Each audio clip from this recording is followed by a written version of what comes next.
साल 1955 में American airline company Pan Am की फ्लाइट 914 न्यूयॉर्क से मियामी के लिए निकलती है, जिसमें बैठे थे 57 पैसेंजर और 5 क्रू मेंबर्स। फ्लाइट 914 थोड़ी देर उड़ने के बाद अचानक से न्यूयॉर्क एटीसी के रडार से गायब हो जाती है। खबर पता चलते ही New York authorities search operation start कर देती है।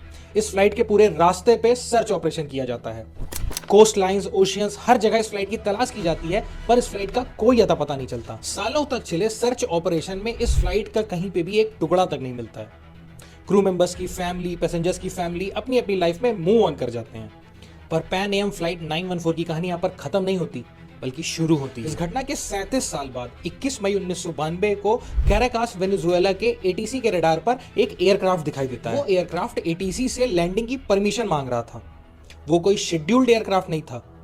पास आने पर एटीसी वाले ध्यान से देखते हैं तो उसकी डिजाइन भी बहुत सालों पुरानी सी लग रही है। एटीसी उस फ्लाइट को लैंड करने की परमिशन दे देती है।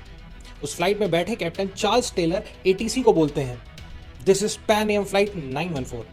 क्या ये 2 जुलाई 1955? सुनते ही वेनेजुएला एटीसी स्टाफ के होश उड़ जाते हैं।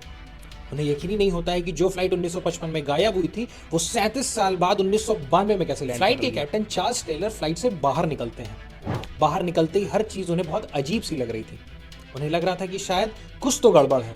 उन्हें जैसे ही पता चलता है कि ये 1955 नहीं 1992 है, वो वापस में फ्लाइट बैठते हैं और वापस फ्लाइट को उड़ा ले जाते हैं।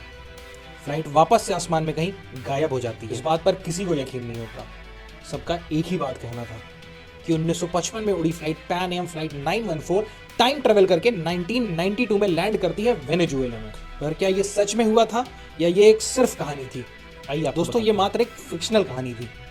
न्यूयॉर्क के न्यूज़पेपर वीकली वर्ल्ड न्यूज ने 1985 में एक आर्टिकल छापा था जिसमें इस कहानी का जिक्र किया था। वो न्यूज चैनल फेमस था रियल स्टोरी से ज्यादा फेक न्यूज छापने के लिए। जब पैन एम कंपनी से इस कहानी के बारे में पूछा जाता है तो वो कहते हैं कि फ्लाइट 914 नाम की कोई भी फ्लाइट 1955 में उड़ी ही नहीं थी और न ही रिकॉर्ड में इसका कोई डेटा मौजूद है।